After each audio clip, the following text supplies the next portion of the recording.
She was on her knees on concrete, so hot it burned through denim. Handcuffs bit into her wrists behind her back. Sheriff Wade Brennan pressed the sole of his boot against her shoulder blade and laughed, actually laughed, as her FBI badge clattered across the pavement. FBI? His voice dripped with mockery. Prove it, sweetheart. The other deputies joined in. Someone was recording on their phone. The small crowd at the gas station watched in silence. Nobody moved to help. They thought she was just another troublesome journalist. They thought wrong. If you're watching this, please subscribe and let me know where you're watching from. This is the story of how one woman brought down a 20-year corruption empire. Not with guns, not with backup, but with something far more dangerous: receipts. And she'd been collecting them for 18 months. Del Rio, Texas, population 35,000, right on the Mexican border. The kind of town where the local police didn't just enforce the law. They were the law. Brooklyn Lane pulled her rental sedan into the Chevron station on Route 90. It was 2:14 p.m. on a Tuesday. March weather in Texas. Hot, dry, dusty. She'd just finished topping off the tank when the patrol car rolled up behind her, lights flashing. No siren, just lights. Deputy Martinez stepped out. Mid-30s, aviator sunglasses, the kind of swagger that came from never being questioned. He took his time walking over. "License and registration," he said. No greeting, no explanation. Brooklyn kept her hands visible. "Of course, officer. May I ask what this is about?" "Tail lights out." She glanced at her rear lights through the side mirror, both working perfectly. She'd checked them that morning, habit from 18 months of extreme caution. "I believe they're both functioning, officer." Martinez's jaw tightened. "You calling me a liar?" "Not at all. I'm happy to step out and check with you." "Stay in the vehicle." He took her documents back to his patrol car. 40 minutes passed. Brooklyn sat with her hands at 10 and 2 on the steering wheel. She could see Martinez in his car, occasionally glancing at her in the rear view, talking on his radio. The gas station attendant had gone inside. The few other customers kept their distance. When Martinez finally returned, he had 2 more patrol cars with him.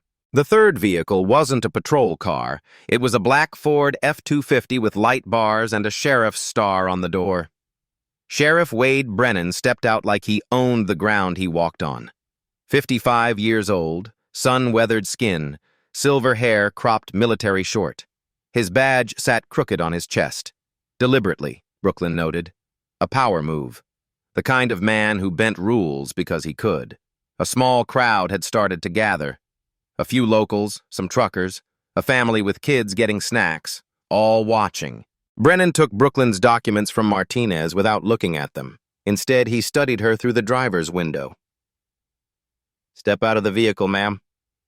Brooklyn complied, slowly, hands visible. "Deputy Martinez says you've been acting hostile." "I've been cooperative, Sheriff. I've simply been waiting." "Waiting?" Brennan smiled. It didn't reach his eyes. "For 40 minutes? That's patient, real patient. Makes me wonder what you're so calm about." He gestured to Martinez. "Check the trunk." "Sir, do you have probable cause for—" "I said check the trunk." Martinez popped it open. Inside, a camera bag, recording equipment, charging cables, and a leather-bound notebook. Brennan pulled it out, flipped it open, started reading aloud. Source X reports that local police collect protection fees from Latino business owners. Estimates range from $500 to $5,000 per month. He looked up. "What is this?" "That's my work product, Sheriff. I'm a journalist, and that's protected under—" "You're a journalist." Brennan handed the notebook to Martinez. "Hear that, boys? We got ourselves a journalist." "From where? New York? California?" "I'm freelance." "Freelance." He drew out the word like it was poison. "And you're down here writing stories about us. About me." Brooklyn met his gaze. "I'm writing about the community, Sheriff. Just asking questions." "Well," Brennan's smile widened. Let me give you some answers. Brooklyn slowly reached for her phone in her jacket pocket. I'd like to document this stop if that's... Brennan's hand shot out. He grabbed the phone from her grip before she could raise it. You want to document something? He held it up to the crowd. Document this. He threw it on the concrete. Once, twice, 3 times. The screen spiderwebbed, then shattered completely. Plastic and glass scattered across the pavement. The crowd murmured. One woman covered her mouth, but nobody moved. Nobody said a word. Brooklyn forced herself to stay calm. Her heart hammered against her ribs, but her voice stayed level.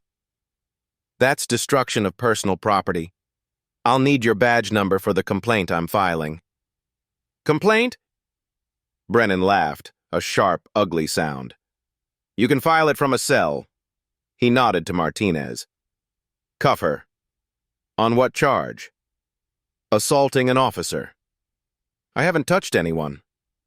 You tried to strike Deputy Martinez when he approached your vehicle. I saw it. He saw it. Deputy Garza over there saw it. Brennan gestured to the 3rd officer. That's 3 sworn statements against your word. Martinez pulled out handcuffs. Brooklyn didn't resist, didn't fight. She let him cuff her hands behind her back, felt the metal bite into her wrists, felt the sun beating down on her neck. As they pushed her toward the patrol car, she glanced at the crowd one more time. A teenage kid was recording on his phone. An older man shook his head slowly. A Latina woman had tears in her eyes. Nobody intervened. Brooklyn noted the time on the patrol car's dashboard as they shoved her into the back seat. 14:32. She would remember that timestamp. Through the patrol car's dusty window, Brooklyn watched the crowd disperse. The teenage kid with the phone had already been approached by Deputy Garza. The video was probably deleted by now. The older man walked quickly to his truck. The Latina woman hurried her children toward their van, glancing back over her shoulder like she expected to be next. This was fear. Systematic, practiced fear. This was what 18 months of investigation had taught her. Del Rio wasn't just a town with a corruption problem. It was a town where corruption had replaced the law entirely. Where the police didn't serve the community, they controlled it. And nobody fought back, because they'd learned that fighting back only made things worse. Brooklyn tested the handcuffs. Standard issue, double locked. Her wrists were already starting to ache. The patrol car smelled like stale coffee and sweat. No camera inside. She'd clocked that immediately. The dashboard camera had a piece of tape over the lens. Of course it did. Martinez climbed into the driver's seat. He looked at her in the rearview mirror. You should have just left town, he said quietly. Almost gently. That's what the others did. How many others? He didn't answer. Started the engine. As they pulled away from the gas station, Brooklyn caught one last glimpse of her rental car still parked at the pump, trunk open, her equipment scattered, her destroyed phone glinting in the sun. But Brennan and his deputies didn't know about the backup phone in her shoe.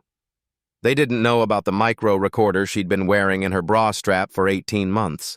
They didn't know that every word they'd just said had been transmitted in real time to an FBI server in San Antonio. 14:32, Tuesday, March 12th, the beginning of the end. The Del Rio Police Department occupied a squat brick building on South Main Street. It looked more like a bunker than a police station. Small windows, heavy doors, the kind of place designed to keep people in, not welcome them. Martinez pulled into the back lot, away from the street, away from witnesses. Inside, the station was exactly what Brooklyn had expected. Fluorescent lights buzzed overhead, casting everything in a sickly yellow-green. The air smelled like disinfectant trying to cover something worse. Sweat, mildew, old coffee.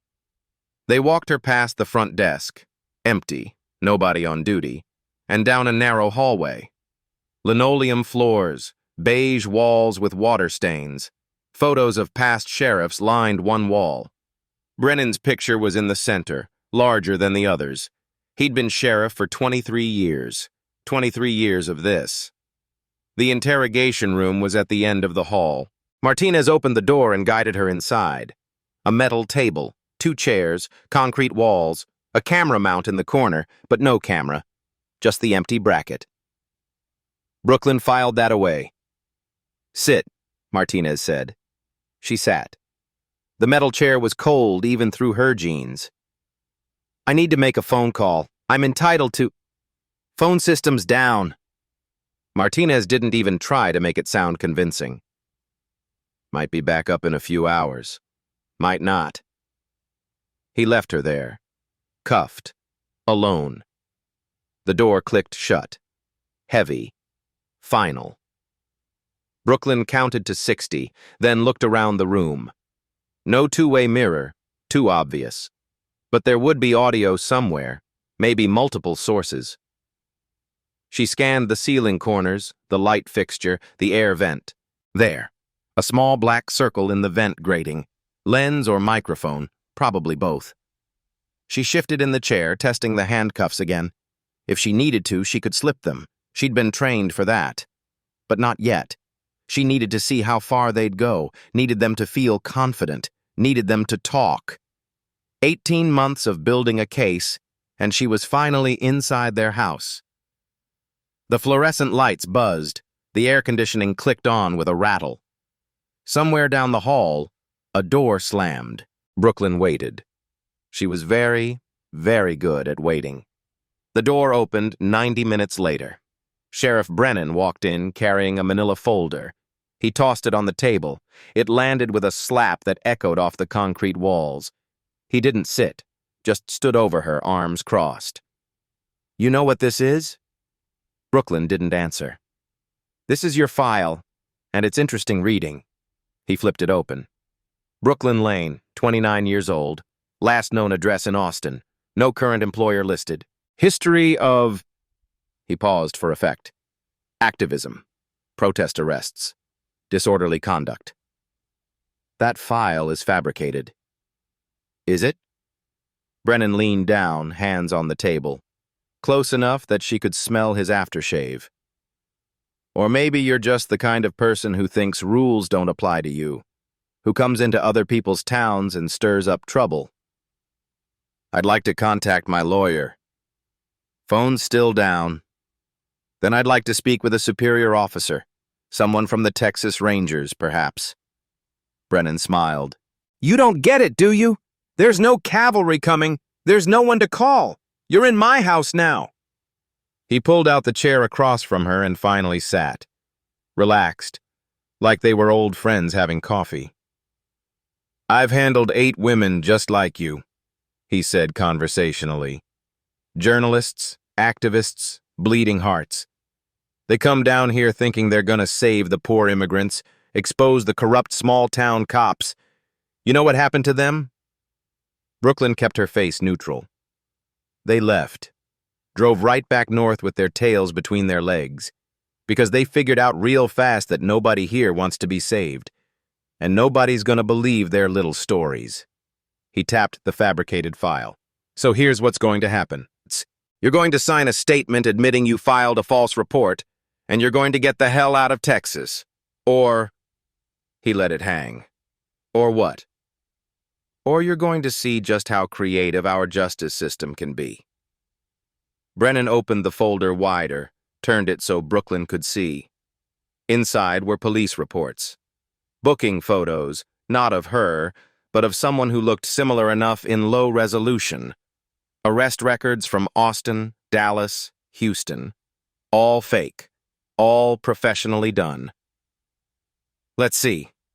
Brennan read from the top page. June 2022, arrested for disorderly conduct during a protest at the Austin Capitol. September 2022, trespassing on private property. That was a construction site, looks like. January 2023, assault on a security officer at a mall in Houston. He looked up. Want me to keep going? None of that is real. Run my fingerprints through IAFIS. Check with the FBI database. The FBI database. Brennan leaned back in his chair. You watch a lot of TV, Brooklyn? Think this is CSI? We're a small department. We don't have direct access to federal databases. We have to submit requests, and those take time. Then submit a request. Oh, I will. Should hear back in 3-4 weeks? He shrugged. Course, you'll be in county lockup until then. No bail. You're a flight risk. Out-of-towner with a history of violence. Brooklyn forced herself to breathe slowly, to stay calm. This is illegal detention. You know it. I know it. What I know, Brennan said, leaning forward again, is that you've been driving around my town for weeks asking questions about me, about my department, talking to people who've got no business talking to journalists, making accusations. Reporting facts isn't making accusations. Facts. He laughed. Here's a fact for you. I've been sheriff of Del Rio for 23 years. I've kept this town safe, kept the crime rate down, kept the drug traffickers from turning us into Juarez. You know how I did that? Brooklyn didn't answer. By not letting outsiders come in here and tell me how to do my job. By making sure everyone understands that there's one law in this town, mine. He stood up, collected the folder. You've got 2 choices. Sign the statement and leave, or spend the next 72 hours in a cell the size of a closet in 100-degree heat, and then we'll talk about charges. He walked to the door, paused with his hand on the handle. I run this town, Brooklyn. FBI database, Texas Rangers, whatever you think is going to save you, none of that matters here. Only I matter. The door slammed shut behind him. 6 hours later, they moved her to a holding cell, 8 feet by 8 feet, a metal bench bolted to the wall, a toilet with no seat, no window. The temperature had to be pushing 95 degrees. The AC was either broken or deliberately turned off. Brooklyn sat on the bench and assessed. Her wrists were raw from the handcuffs. Her throat was dry. They hadn't offered water, hadn't offered food. Standard intimidation tactics. But she'd been trained for worse than this. At hour 7, she made her decision. When Deputy Martinez came to check on her, she was ready. I need to speak with Sheriff Brennan. Martinez looked surprised. You ready to sign the statement? I'm ready to clarify my situation. 15 minutes later, Brennan walked into the cell, arms crossed, that same infuriating smirk. You wanted to talk? Brooklyn stood, slowly. She bent down and removed her left shoe, then peeled back the insole. The FBI badge was thin, specially designed for undercover work. She held it up between 2 fingers. Special Agent Brooklyn Lane, FBI San Antonio Field Office, badge number 7429. I'm conducting a federal investigation into public corruption under Title 18, United States Code, Section 1951. You are currently in violation of 18 U.S.C. 111, assault on a federal officer. For just a moment, maybe half a second, uncertainty flickered across Brennan's face. Then he laughed. He actually laughed. Martinez, he called over his shoulder. Martinez, get in here. You gotta see this. Brooklyn kept her hand steady, kept the badge visible, but she could already feel it slipping away, could feel the hope turning to dread. This wasn't going to work. Martinez appeared in the doorway. 2 other deputies crowded behind him, Garza and someone Brooklyn didn't recognize. Brennan took the badge from her, held it up to the fluorescent light like he was inspecting a counterfeit bill. FBI. He turned it over. Special Agent. Looks pretty official, doesn't it? Martinez stepped closer. Is that real? Real? Brennan handed it to him. Sure. You can buy these on Amazon for $19.95. I've seen better ones at Halloween stores. The deputies laughed. Garza pulled out his phone and started recording. Say it again, Garza said, filming. Tell us you're FBI. Brooklyn kept her voice level. I am Special Agent Brooklyn Lane. If you call ASAC Richard Okafor at the San Antonio Field Office and provide authentication code Tango 77 Whiskey, he will confirm my identity. Tango 77 Whiskey, Brennan repeated slowly, mockingly. You hear that, boys? She's got codes and everything. Very professional. Martinez was examining the badge more closely now, his smile fading slightly. Sir, it looks like a fake. Brennan snatched it back. Here's what's going to happen. I'm going to call the FBI, the actual FBI, and I'm going to ask them if they have an agent named Brooklyn Lane working in Del Rio, Texas. He pulled out his phone, made a show of searching for a number. Let's see, FBI San Antonio Field Office. Here we are. Brooklyn's stomach dropped. She knew what was coming. Standard operating procedure for undercover agents. No confirmation through public channels. No verification unless the proper protocols were followed. Okafor couldn't acknowledge her identity over a general inquiry line. Brennan put the phone on speaker. Yeah, hi, this is Sheriff Wade Brennan, Del Rio Police. I need to verify if you have an agent named Brooklyn Lane currently assigned to our area. A pause. Then a professional female voice. I'm sorry, Sheriff. I have no record of that name in our current personnel directory. Is there anything else I can help you with? Brennan's smile was triumphant. No, ma'am. That's all I needed. He hung up, held up the badge.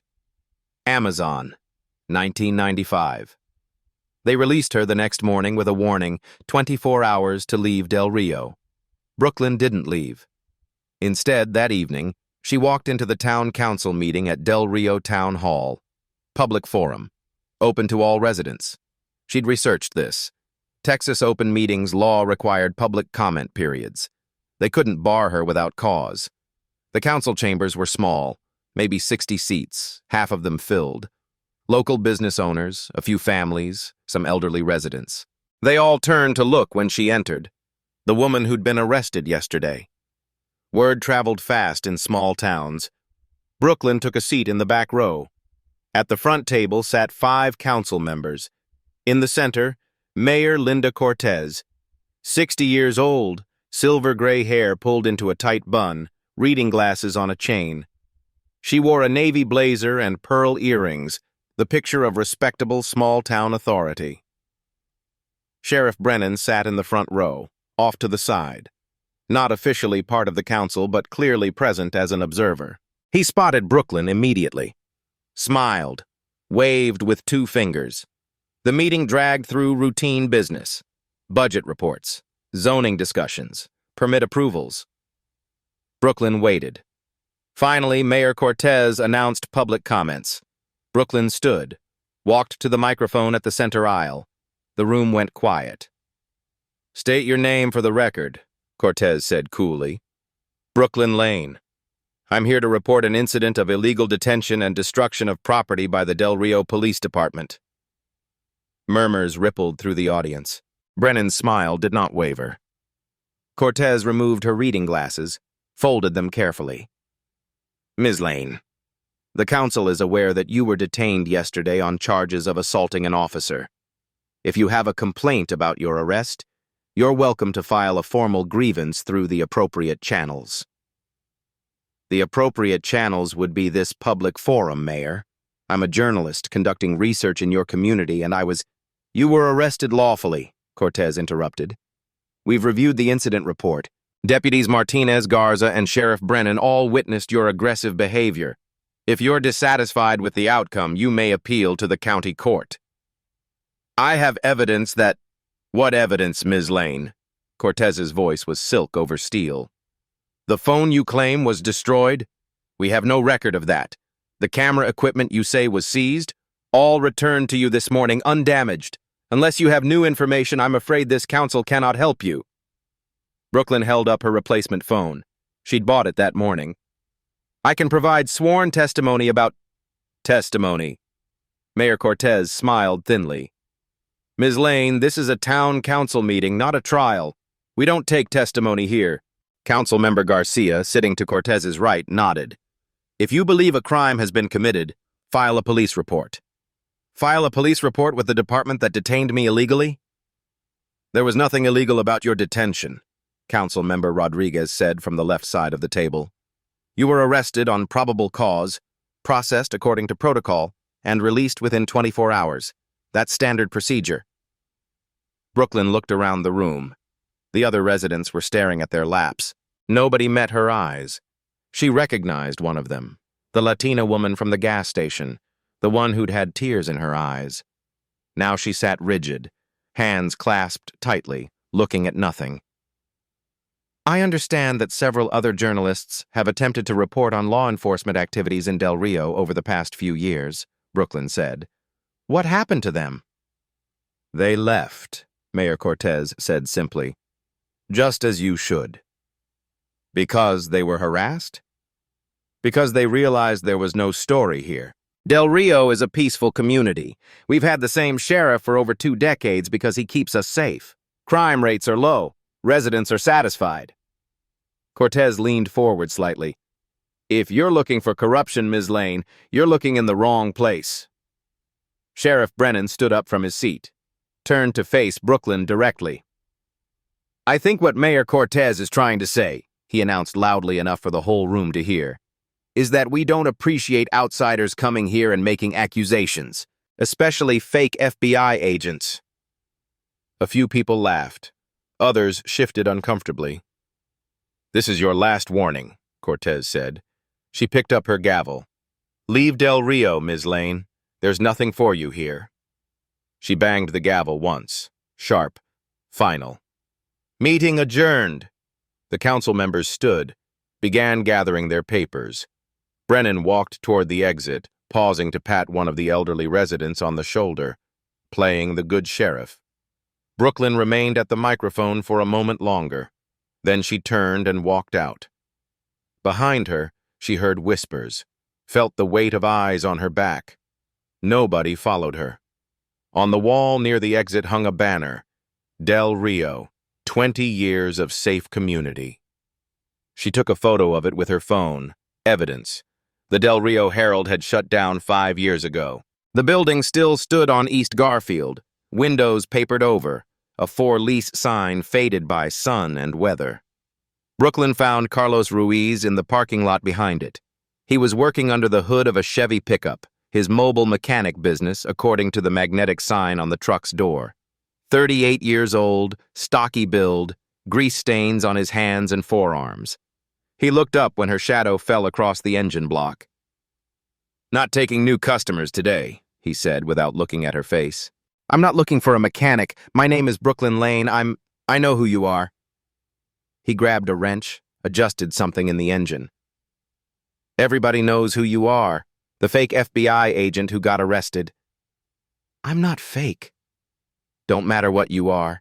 You need to leave me alone. Brooklyn stepped closer. You were a deputy here.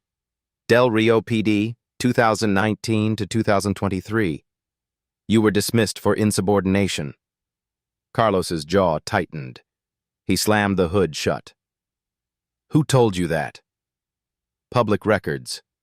Your termination was listed as refusing to follow orders. What orders? Lady, I don't know what you think you're doing, but you need to walk away, right now.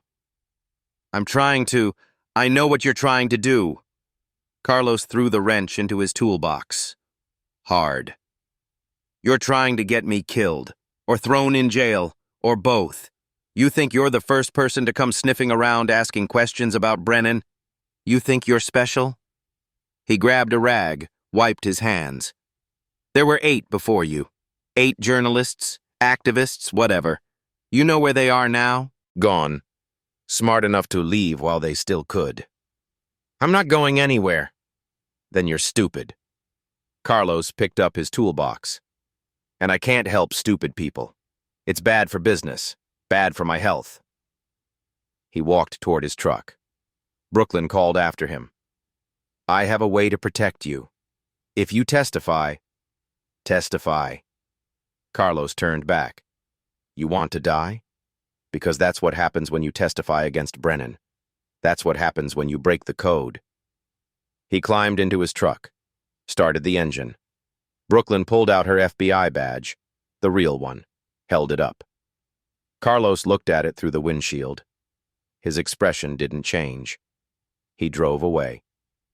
20 minutes later, Carlos's truck pulled back into the parking lot.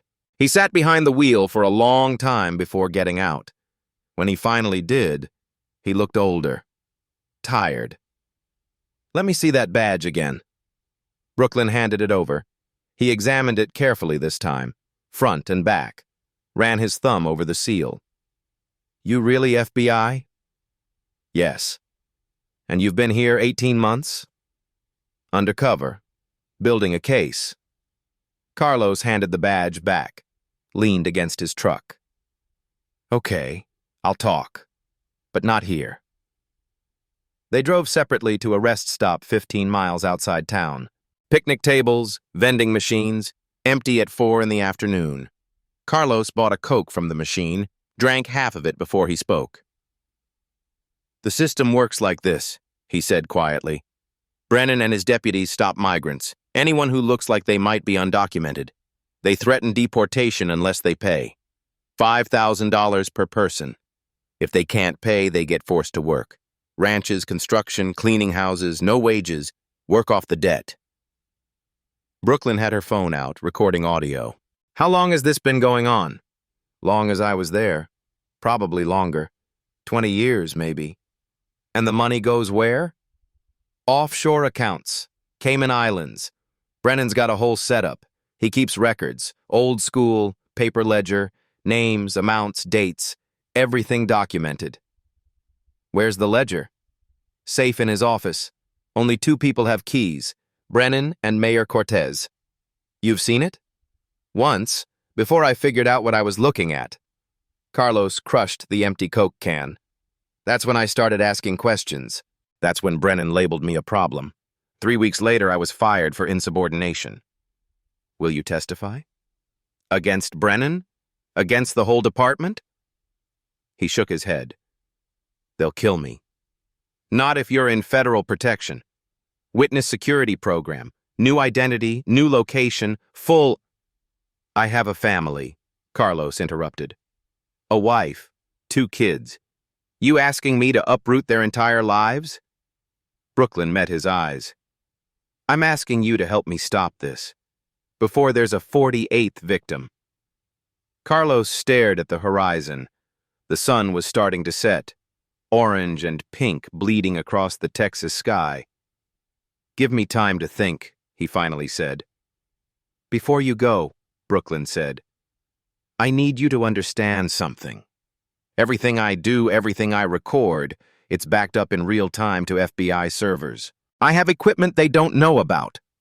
She opened her jacket, showed him the tiny microphone clipped inside the collar, disguised as a button. "This has been running for 18 months. Every conversation, every threat, every transaction I've witnessed. It transmits to a secure cloud server. Even if they destroy the device, the recordings are already stored." Carlos looked at it. "They took your phone, your equipment. They took my obvious equipment, the stuff I let them see." She pulled a small device from her pocket, looked like a lipstick tube. "This is a backup recorder, voice activated, and the bag they confiscated yesterday, it had another microphone sewn into the lining." "Where's that bag now?" "Evidence locker at the station, which is—" Brooklyn checked her phone, pulled up a building schematic. "Approximately 10 meters from Mayor Cortez's office at Town Hall. Walls are thin in that building. Built in 1973, cinder block and drywall." Carlos understood. "You're recording them." "Every word. If Brennan meets with Cortez in her office, if they discuss anything related to this operation, I'll have it." "That's—" Carlos paused. "That's actually pretty smart. I've been doing this a long time." Brooklyn closed her jacket. "If you decide to help, I can protect you. The FBI has resources. We can get you and your family into WITSEC. But I need that ledger, Carlos. It's the physical evidence that makes everything else stick." "I'll think about it," he said again. But this time, his voice sounded different. This time, he sounded like he might actually say yes.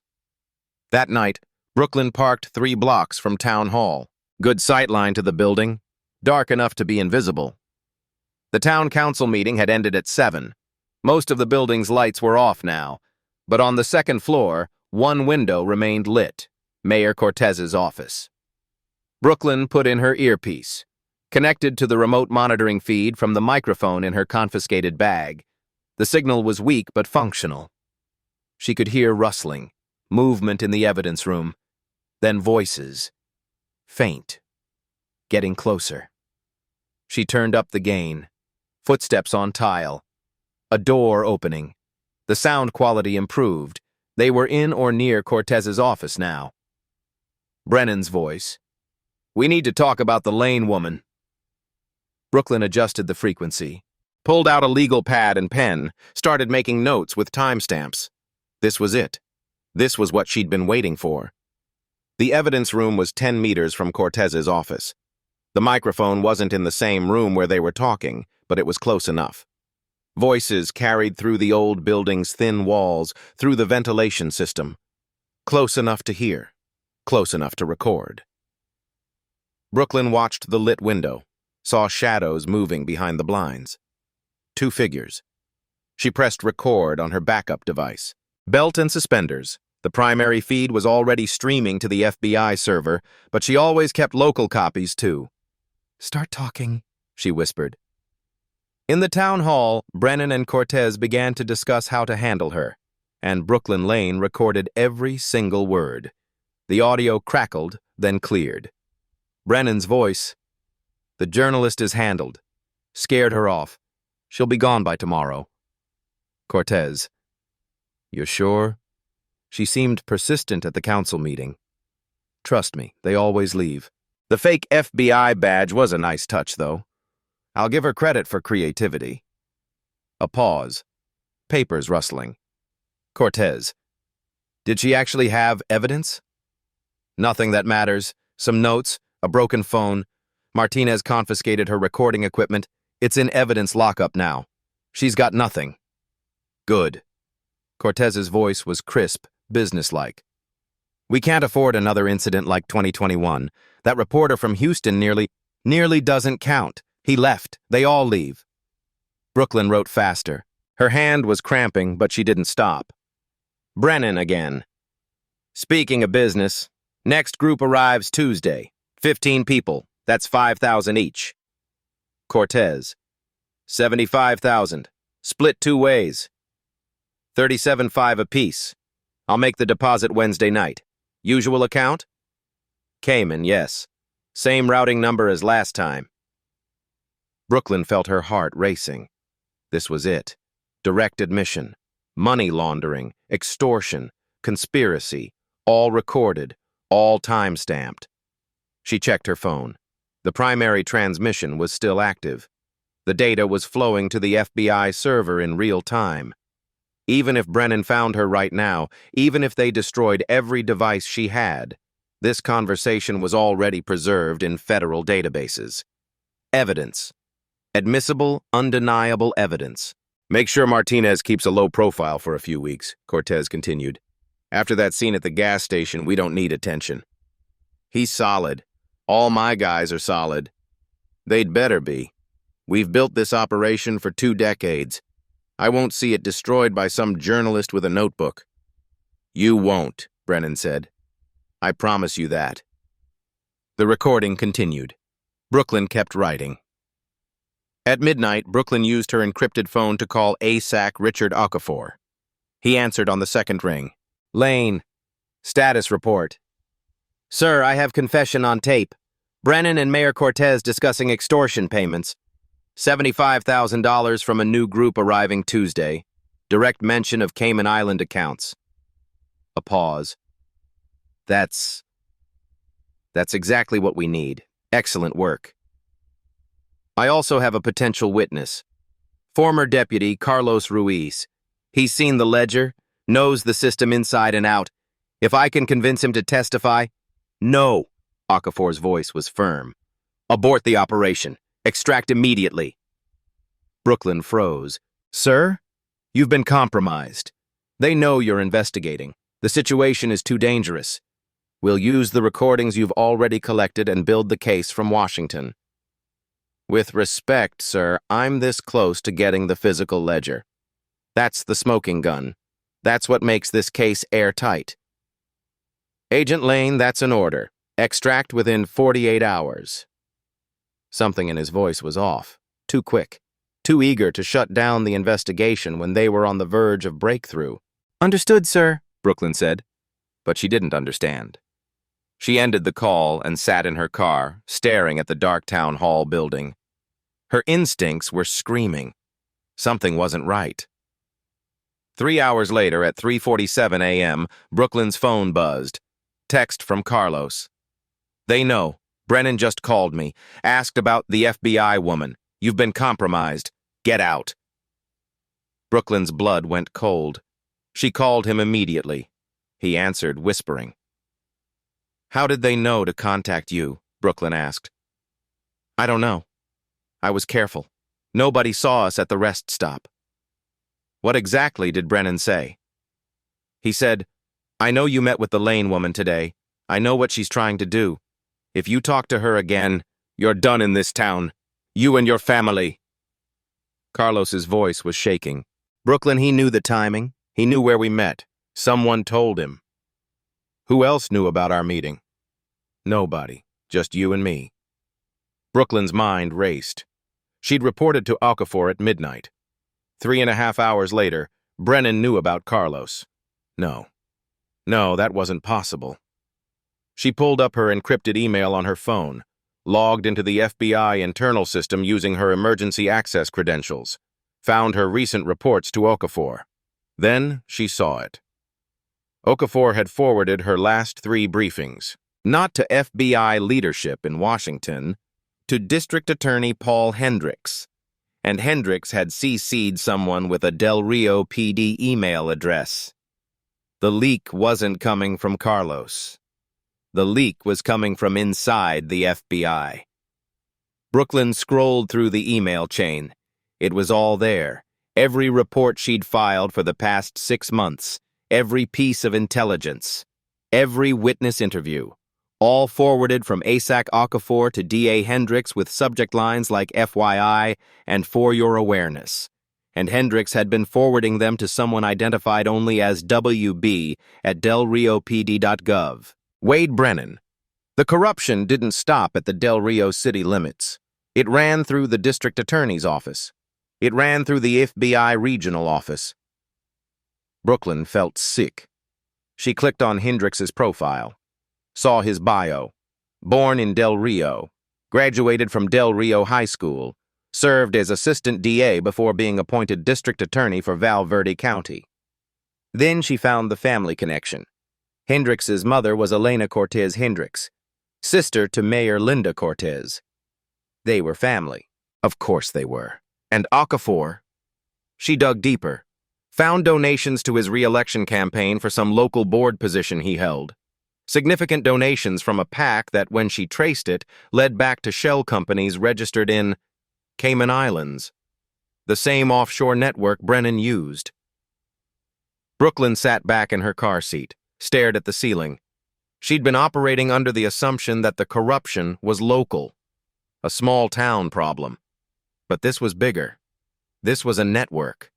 This was systematic infiltration. And she was completely alone. She couldn't trust her chain of command, couldn't trust the local DA, couldn't trust anyone in the official system. She had evidence. She had recordings. But she had no way to deliver them through normal channels without Brennan being warned first. Brooklyn pulled up a new contact on her phone. Not FBI, not law enforcement. A journalist. Time for Plan B. Priya Sharma answered on the 4th ring, groggy. "This better be good. It's 4 in the morning. My name is Brooklyn Lane. I'm an FBI agent with 18 months of recordings documenting systematic corruption in a Texas border town. My chain of command is compromised. I need a journalist who can't be intimidated." A pause. Then, "I'm listening." They met at a diner 40 miles outside Del Rio, far enough to be safe, close enough to get there before dawn. Priya arrived first. 42 years old, sharp eyes behind wireframe glasses, a leather messenger bag that probably cost more than Brooklyn's car. She'd won a Pulitzer 3 years ago for exposing police corruption in Baltimore. Brooklyn slid into the booth across from her, ordered coffee, waited for the waitress to leave. "Show me what you have," Priya said. Brooklyn pulled out her phone, played 30 seconds of the Brennan-Cortez conversation, the part about $75,000 and Cayman accounts. Priya's expression didn't change, but her posture shifted, leaned forward. "How much more of this do you have?" 127 audio files, 18 months of recordings, documented transactions, testimony from 47 victims, bank records I've obtained through federal subpoenas, and there's a physical ledger in Brennan's office safe that has everything: names, amounts, dates. And your FBI office? Compromised. My supervisor has been feeding my reports to the local DA, who's feeding them to Brennan. I can't go through official channels. Priya took off her glasses, cleaned them with her napkin. You want me to publish? I want you to help me hold a press conference, public, live-streamed, impossible to shut down or ignore. I'll testify under oath. We'll release the recordings, force the FBI to act. When? Friday, 10 a.m., Austin Press Club. Priya looked at her for a long moment. You know they'll come after you. Your career, your credibility, everything. They already are, Brooklyn said. But they can't come after the truth if it's public. Priya held out her hand. I'm in. They spent the next hour planning. Priya made calls, woke up her editor, contacted the Austin Press Club. By 6 a.m. it was confirmed. Friday, March 15th, 10 o'clock in the morning, one of the main conference rooms. Capacity for 50 journalists. We'll live stream on 3 platforms simultaneously, Priya said, typing on her laptop. YouTube, Facebook, X. They can't take down all 3 at once. By the time anyone tries to stop it, the story will already be out. I need one more thing, Brooklyn said. Someone to authenticate the documents. A notary with credibility. You have someone in mind? Judge Martha Delgado, retired federal judge, 72 years old. She's known for being incorruptible. If she verifies the bank records and witness statements, it adds weight. Priya nodded. I know Judge Delgado. She hates corrupt cops more than anyone I've ever met. Her grandson was killed by a dirty officer in Houston. She'll do it. Brooklyn felt something close to relief. Not quite hope. She'd learned not to hope, but at least a sense that the plan might work. One problem, Priya said. You still need that ledger. Without it, they can claim the recordings are taken out of context. They can claim the bank records are falsified. But if you have Brennan's own handwritten records, I know. Can you get it? I'm going to try. That's not a plan. It's the only plan I have. Brooklyn finished her coffee. In the meantime, prepare everything else. Assume I won't get the ledger. Can we still make the case? We can make a hell of a case, Priya said. But with the ledger, it's ironclad. Then I'll get it. Brooklyn didn't know how yet, but she had 4 days. Wednesday morning, Brooklyn drove to Carlos's garage. It was destroyed. The front window was smashed. Tools scattered across the parking lot. One of the hydraulic lifts had been toppled over. Spray paint across the walls. Snitches get buried. Carlos sat on the curb, head in his hands. His wife stood next to him, holding their 2 kids close. The children were crying. Brooklyn parked and got out slowly. Don't, Carlos said without looking up. Don't come near us. Carlos, I'm sorry. I'll get you protection. Protection? He finally looked at her. His right eye was swollen shut, purple and black. Blood crusted around his nose. Where was your protection last night when 3 men kicked down my door? Where was your protection when they held a gun to my daughter's head? Brooklyn felt like she'd been punched. What? They came to my house. 2 a.m., ski masks, knew my kids' names, knew where they go to school, knew my wife's work schedule. Carlos stood up, wincing. They said if I talk to you again, they'll kill my family. Not me. My family. His wife was crying silently. The little girl, maybe 7 years old, clung to her mother's legs. I can get you into witness protection, Brooklyn said. Federal protection, new identities, new city, they'll never find— No. Carlos's voice was flat. Dead. I'm not uprooting my kids' entire lives. I'm not living in fear for the next 20 years. I'm done. The press conference is Friday. If you testify— I'm not testifying! He shouted it, then caught himself, lowered his voice. I'm not testifying, I'm not helping, I'm taking my family and we're leaving Del Rio, moving to San Antonio, maybe Austin, somewhere Brennan doesn't own. He'll find you. Maybe, but at least I'll have a chance. Carlos picked up a wrench from the ground. You should leave too, Brooklyn. You're not going to win this. Nobody beats Brennan. Nobody ever has. He turned away, walked to his truck with his family. Brooklyn stood in the parking lot, surrounded by broken glass and scattered tools. She'd promised Carlos protection and delivered violence. She'd promised justice and delivered threats. Maybe he was right. Maybe nobody beat Brennan. Her phone buzzed. Text from Priya. Press conference confirmed. Do you have the witness? Brooklyn looked at Carlos's truck driving away. She texted back. No. Wednesday night, the Del Rio Police Department caught fire. Brooklyn heard the sirens from her motel room, grabbed her jacket and drove toward downtown. By the time she arrived, 3 fire trucks were already on scene. Smoke poured from the back of the building, the evidence room. She parked 2 blocks away and watched. Sheriff Brennan stood in the parking lot, arms crossed, watching his officers coordinate with firefighters. He didn't look concerned, didn't look surprised, because he'd probably started it himself. Brooklyn's phone rang. Unknown number. Agent Lane? A woman's voice. This is Deputy Chief Lisa Martinez, Del Rio Fire Department. I'm calling as a courtesy. The fire at the police station appears to have started in the evidence storage room. I understand you had property stored there. Yes, camera equipment, a bag. I'm sorry to inform you that the room sustained significant damage. Most items will be total losses. The fire marshal is investigating the cause, but initial reports suggest electrical failure. Electrical failure? Brooklyn repeated. Yes, ma'am. I'm very sorry. Brooklyn ended the call. The bag with the hidden microphone was gone. Burned. Destroyed. But Brennan didn't know, couldn't know, that every recording from that microphone had been transmitted in real time to FBI servers. The physical device was gone, but the data was preserved, encrypted, backed up, stored in 3 separate locations. They'd destroyed the recorder, but not the recordings. It was almost funny. Brooklyn watched the firefighters spray water into the smoking building, watched Brennan shake hands with the fire chief, watched him play the concerned sheriff, worried about his department's loss. Her phone buzzed again.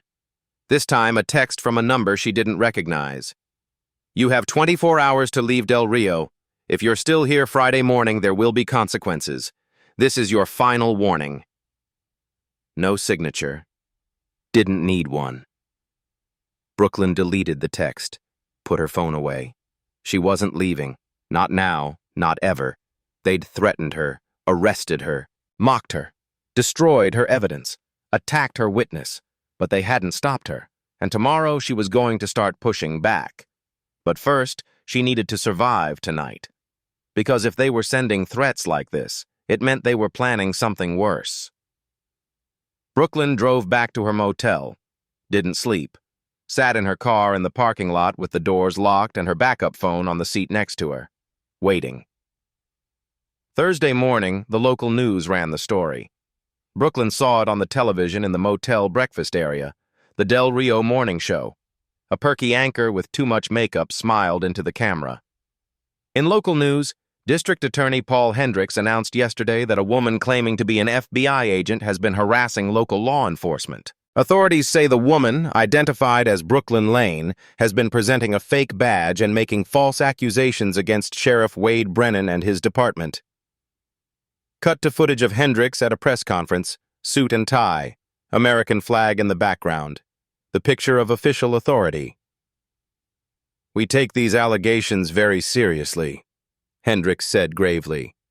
"Ms. Lane has a history of mental health issues and was actually dismissed from FBI training several years ago.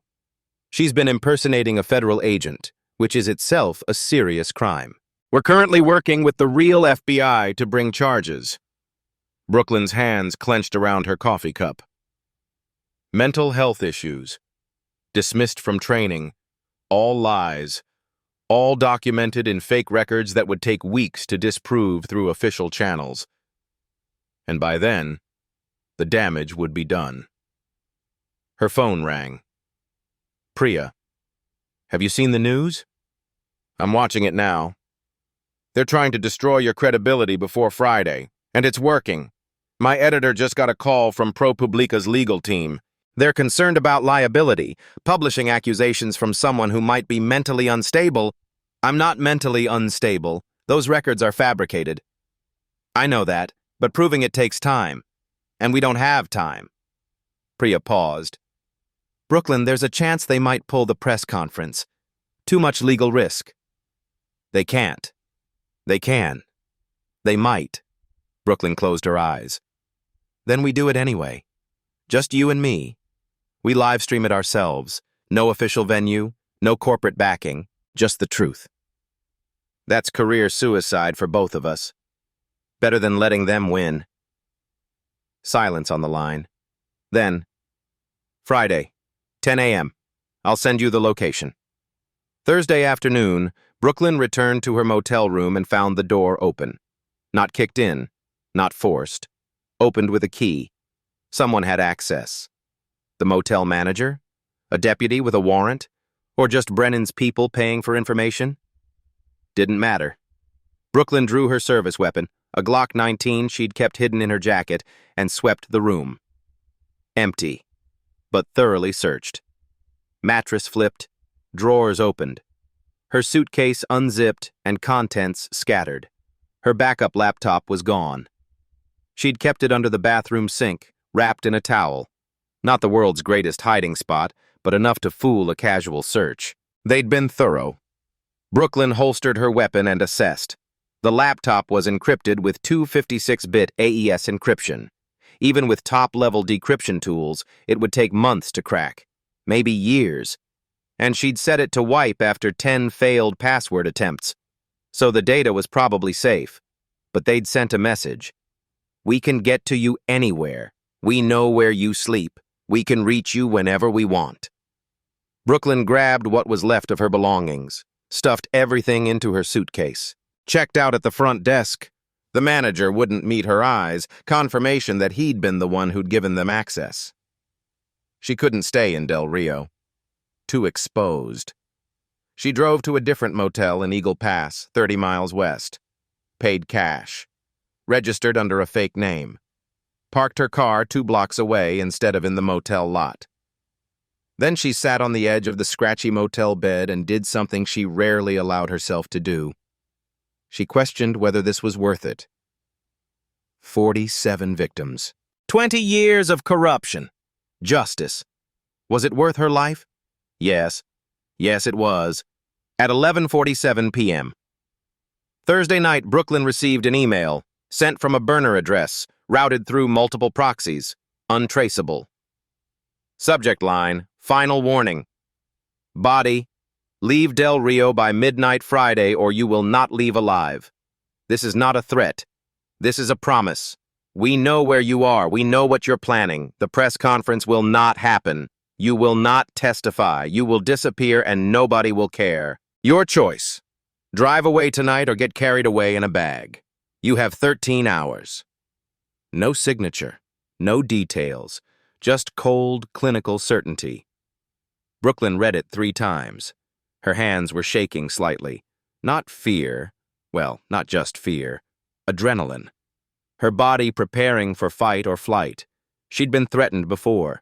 occupational hazard of undercover work. But this felt different. This felt real, because it was real. Carlos had been beaten. Her evidence had been burned. Her apartment had been searched. These weren't scare tactics anymore. This was systematic escalation. They were going to kill her. Brooklyn stood up, paced the motel room, looked at herself in the mirror above the dresser. She looked tired, scared, alone. But she wasn't backing down. She opened her laptop, started a new email, addressed it to Priya, Judge Delgado, her sister in California, and 3 other journalists whose work she respected. Subject: If anything happens to me. Body: Attached are encrypted files containing 18 months of evidence regarding corruption in Del Rio, Texas. Passwords will be automatically revealed if I don't check in every 12 hours. Please publish everything. She attached the files, set up the dead man's switch, hit send. Then she checked her gun. Full magazine, 1 in the chamber. 11 hours until the press conference. She just had to survive until then. Friday morning, 6:23 a.m. Brooklyn left Eagle Pass early. 2 hours to Austin. Plenty of time to reach the press conference. She took Highway 277 north. Empty roads, sunrise bleeding orange across the desert. The landscape was beautiful in that harsh, unforgiving way Texas could be. Her phone rang. Priya. Where are you? About 90 miles out. I'll be there by 9. Good. Judge Delgado confirmed. She'll be authenticating the documents on camera. And I've got confirmations from CNN, Washington Post, and the Texas Tribune. This is going to be big, Brooklyn. Let's hope we... Red and blue lights flashed in her rearview mirror. Brooklyn's stomach dropped. I've got to go. She ended the call. Checked the mirror again. Black Ford pickup. Light bar. Del Rio Sheriff's star on the door.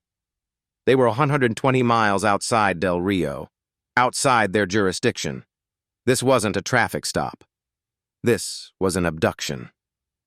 Brooklyn considered running. Flooring it. Her rental sedan wouldn't outrun a pickup, but she could try to reach a populated area, find witnesses, call for help. But before she could decide, 2 more vehicles appeared, 1 ahead, 1 behind, boxing her in. She had no choice. Brooklyn pulled over, drew her weapon, held it ready. The driver's door of the lead truck opened. Sheriff Wade Brennan stepped out. He wasn't in uniform, jeans and a work shirt. No badge. This wasn't official. This was personal. 2 more men emerged from the other vehicles, Deputy Martinez, and someone Brooklyn didn't recognize. Bigger, rougher, not a cop. Hired muscle. Brennan walked toward her car. Slowly, no rush. He knew she had nowhere to go. They pulled her from the car, took her gun, zip-tied her hands in front of her, covered her head with a hood. The drive lasted maybe 20 minutes. Brooklyn tried to track turns, estimate direction, but gave up after the 4th or 5th change. They were deliberately disorienting her. When they finally stopped and pulled off the hood, she was in a warehouse. Empty. Abandoned. Rust on the metal walls. Broken windows high up, letting in strips of dusty light. No one would hear her scream here. Brennan stood in front of her. Behind him, Martinez and the hired muscle. The 3rd man kept his hand near his belt. Gun, probably. Last chance, Brooklyn. Brennan's voice was almost gentle. Sign this. He held up a piece of paper. It's a confession. You're mentally unstable. You fabricated accusations. You apologized to me and my department. You leave Texas and never come back. Go to hell. Sign it and you walk out of here. Don't sign it. He shrugged. Tragic car accident. Happens all the time on these back roads. Woman falls asleep at the wheel. Vehicle catches fire. Nobody survives. You're going to kill me? Brooklyn kept her voice steady. Kill a federal agent? You think you'll get away with that? You're not a federal agent. FBI already disavowed you. You're just a disturbed woman with delusions. No. Brooklyn looked past him to Martinez. Deputy Martinez? You really okay with this? With murder? Martinez shifted uncomfortably, didn't answer. He does what I tell him, Brennan said. They all do. That's how this works. That's how it's always worked. The hired muscle stepped forward, pulled a gun. Brooklyn's heart hammered. This was it. This was really happening. Wait, she said. Brennan smiled. Ready to sign? No. Just wanted to make sure you heard this clearly. She looked directly at him. I have a GPS tracker, and you're completely fucked. Brennan's smile faltered. What? My watch. Brooklyn held up her zip-tied wrists, the standard-issue black sports watch she'd been wearing for 18 months. It's not a normal watch, it's a GPS tracker, standard equipment for undercover FBI agents operating in high-risk situations. Been transmitting my location in real time to the San Antonio field office since you pulled me over. Brennan looked at the watch, then at Brooklyn, then at Martinez. She's bluffing, he said, but his voice had lost its certainty. Am I? Brooklyn kept her eyes on his. You pulled me over at 6:34 a.m. on Highway 277, mile marker 89. That was outside your jurisdiction. That was kidnapping. Then you drove me. She calculated, approximately southwest for 22 minutes. We're probably in Maverick County now. You transported me across county lines against my will while I was transmitting a distress signal. Bullshit. Your phone is in my truck. I checked it. I didn't say phone. I said GPS tracker, built into the watch. It doesn't make calls, doesn't text, just transmits coordinates and a biometric reading. If my heart rate spikes, like it did when you pulled me over, it triggers an automatic emergency protocol. Martinez's face had gone pale. Boss, she's lying, Brennan insisted. But Brooklyn could see the doubt creeping in, could see him doing the math, calculating the risk. FBI policy, Brooklyn continued, her voice calm, almost conversational. When an undercover agent's emergency beacon activates, the nearest field office dispatches a tactical team immediately. They don't ask questions. They don't wait for confirmation. They just respond. In the distance, faint but growing, the sound of sirens. Brennan heard it. They all heard it. No, he whispered. The sirens grew louder. Brooklyn smiled. I told you. You're fucked. The warehouse doors exploded inward. FBI! Hands up! FBI! 6 tactical agents in full gear poured through, rifles raised, moving with precision. The hired muscle dropped his gun immediately. Hands up, smart. Martinez did the same, shaking, terrified. Brennan reached for his belt. Don't! An agent fired. Rubber bullet hit Brennan in the chest. He went down hard. 30 seconds later, it was over. Brennan on the ground, handcuffed. Martinez against the wall, cuffed. The hired muscle face down on the concrete. A man in an FBI windbreaker approached Brooklyn.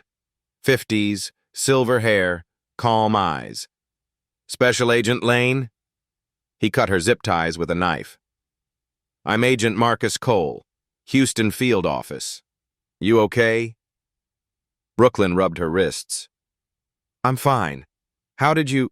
Your tracker hit emergency mode at 6:34. Houston was closest clean office. He looked at Brennan. We've been monitoring the San Antonio office for 3 weeks. Had suspicions about Asak Okafor. Your investigation confirmed it. So you knew I was compromised? We suspected, but we needed evidence. You got it. Cole helped her stand. Come on, you've got a press conference to get to. Austin Press Club. 10:07 a.m. They'd held the room, despite everything, despite the legal threats and the negative press and the manufactured scandal. They'd held the room. Brooklyn stood backstage, watching through a gap in the curtain. The main conference room was packed, at least 40 journalists. Camera crews from CNN, local news, independent media, 3 live stream cameras pointed at the podium. Priya was at the microphone. Professional, commanding. Thank you all for coming. I'm Priya Sharma, investigative reporter with ProPublica.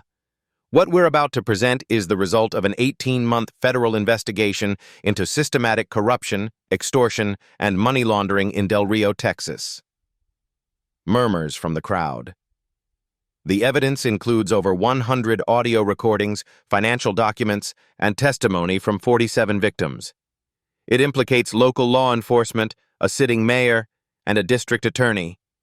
The murmurs got louder. And presenting this evidence today is the FBI agent who gathered it, despite being arrested, threatened, and this morning kidnapped at gunpoint. Priya looked toward the curtain. Please welcome Special Agent Brooklyn Lane. Brooklyn stepped onto the stage. The cameras focused on her.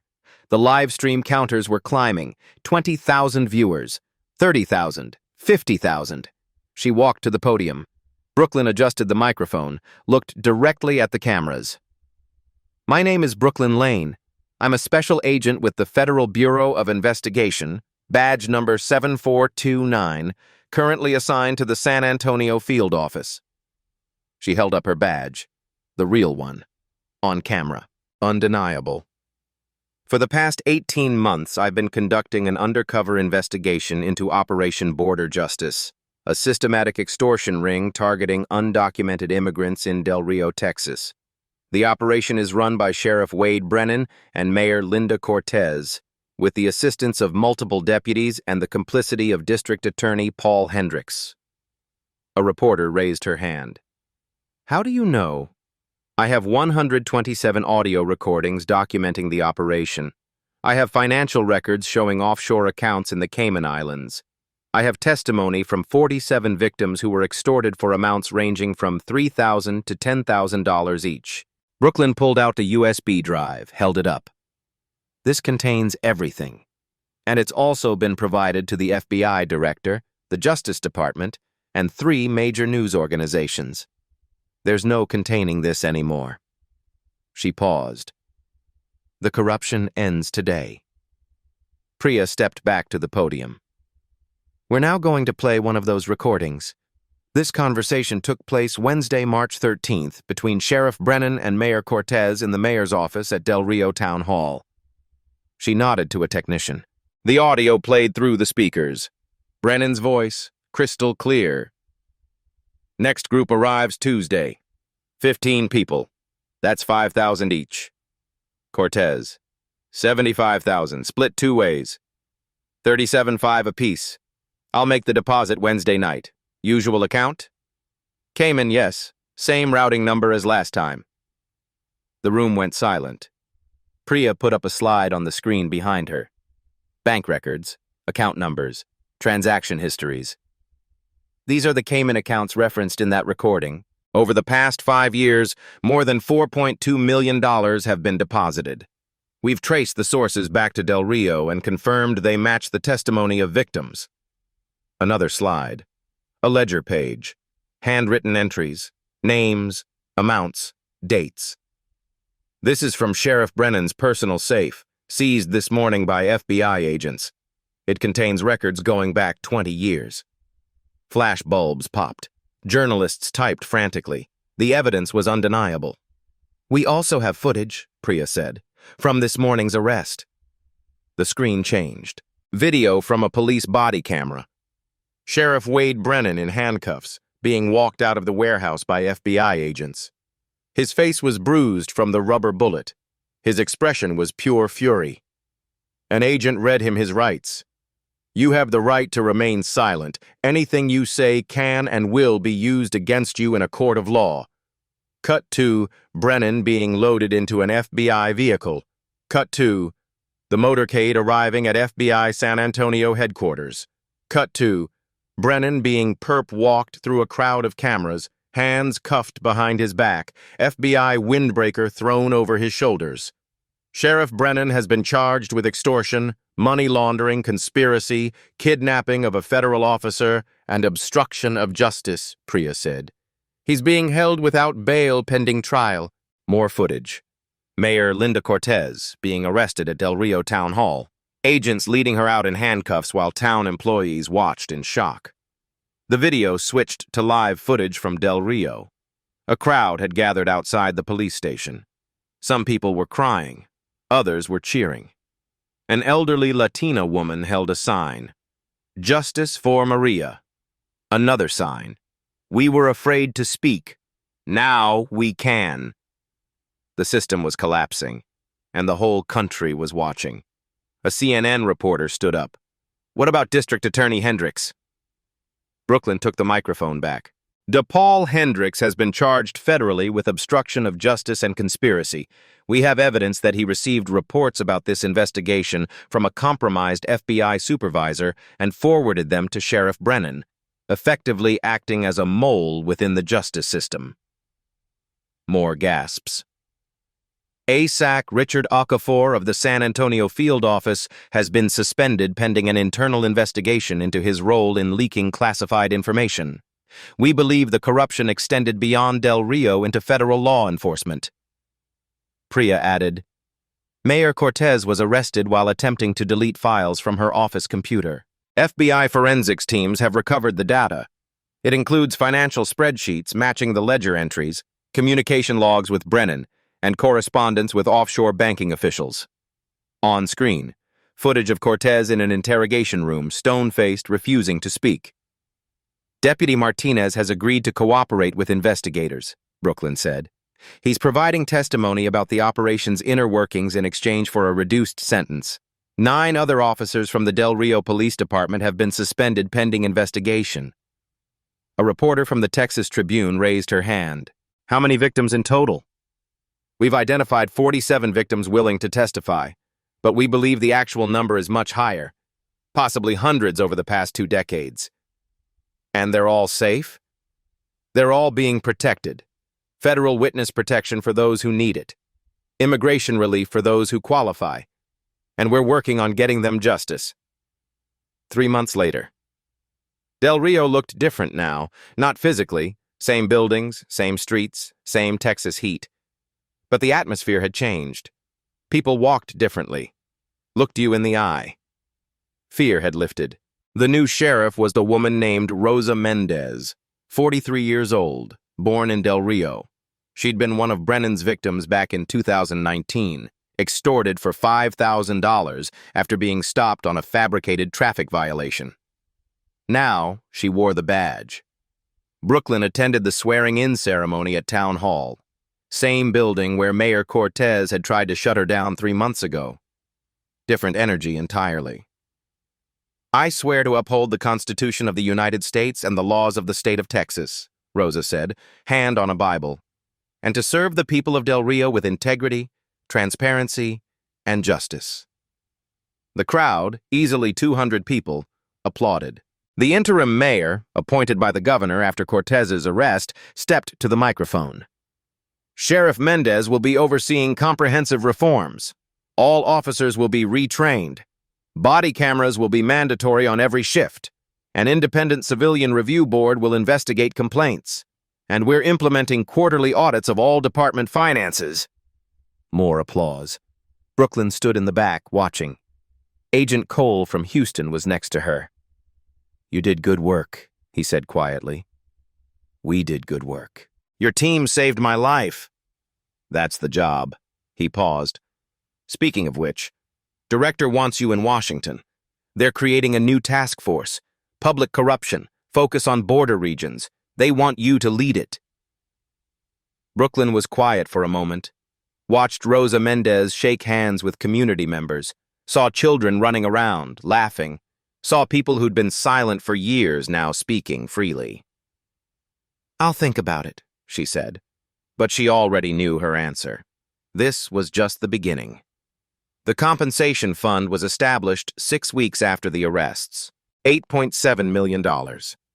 Seized from Brennan and Cortez's offshore accounts, their properties, their vehicles, everything liquidated, everything returned. Not enough to undo 20 years of trauma, but something. Brooklyn watched a news segment about it from her hotel room.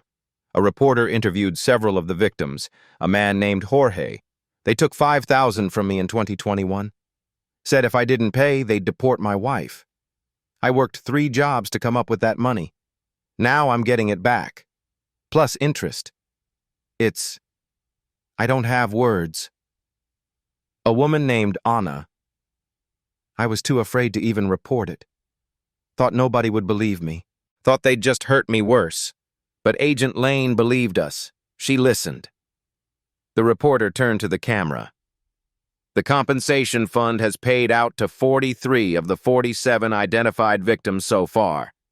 Several have used the money to start businesses, buy homes, or fund their children's education. For many, it's the first time in years they've felt safe in Del Rio. Cut to a small restaurant called Maria's Kitchen. Grand opening, bright paint, happy customers. The owner, Maria Rodriguez, the woman Brooklyn had seen at the gas station, the one with tears in her eyes, stood behind the counter, beaming.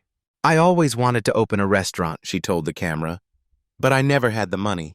Now I do. And my kids can go to school without being afraid. That's everything. She held up a framed photo on the wall. Brooklyn recognized it immediately, the photo of her holding up her FBI badge at the press conference. Underneath, a plaque. To Agent Brooklyn Lane. Thank you for giving us our freedom back. Brooklyn turned off the TV, sat in the quiet, cried for the first time in months. Brooklyn drove to Del Rio one last time before heading to Washington. She parked in front of Maria's Kitchen, walked in.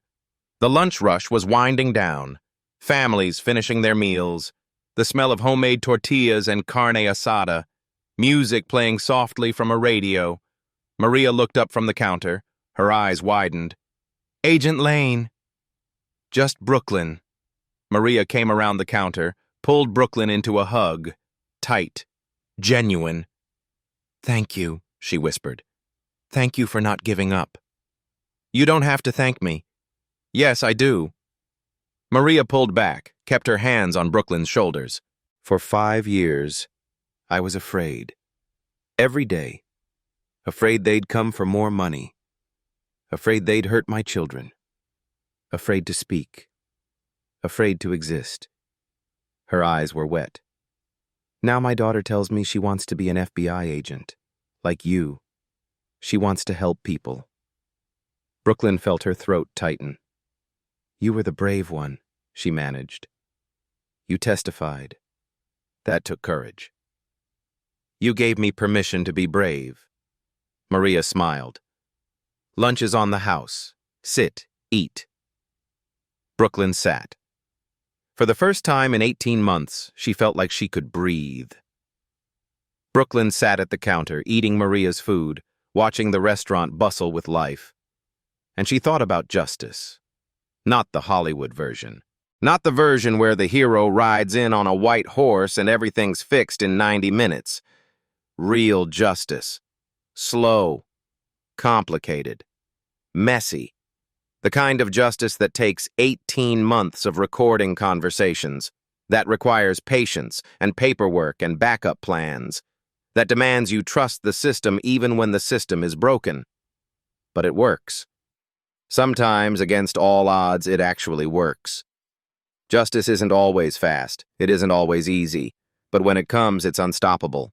No one is above the law. No one is beneath it. And sometimes all it takes is one person willing to stand up and say, enough. 47 people in Del Rio were afraid to speak, afraid to resist, because they thought no one would listen. No one would care. But someone did listen. Someone did care. And now they're free. That's what justice looks like. Brooklyn finished her meal, left a generous tip, hugged Maria one more time, walked out into the Texas sun. She had a flight to catch. Washington, D.C. A new task force. A new mission. Because Del Rio wasn't unique. There were other towns, other sheriffs, other victims. And Brooklyn Lane wasn't done. If this story touched you, share it. Because there are hundreds of Del Rios out there, hundreds of Brennans, hundreds of people waiting for someone to believe them. Subscribe Beat Stories to hear more stories about people who refuse to give up, about systems that break, and the people who fix them. And let me know in the comments, do you believe in justice? Because I do. I've seen it. I've fought for it. I've watched it win against impossible odds. And if you're out there right now, feeling powerless, feeling like no one will listen, I'm listening. We're all listening. And we're not stopping. Fade to black.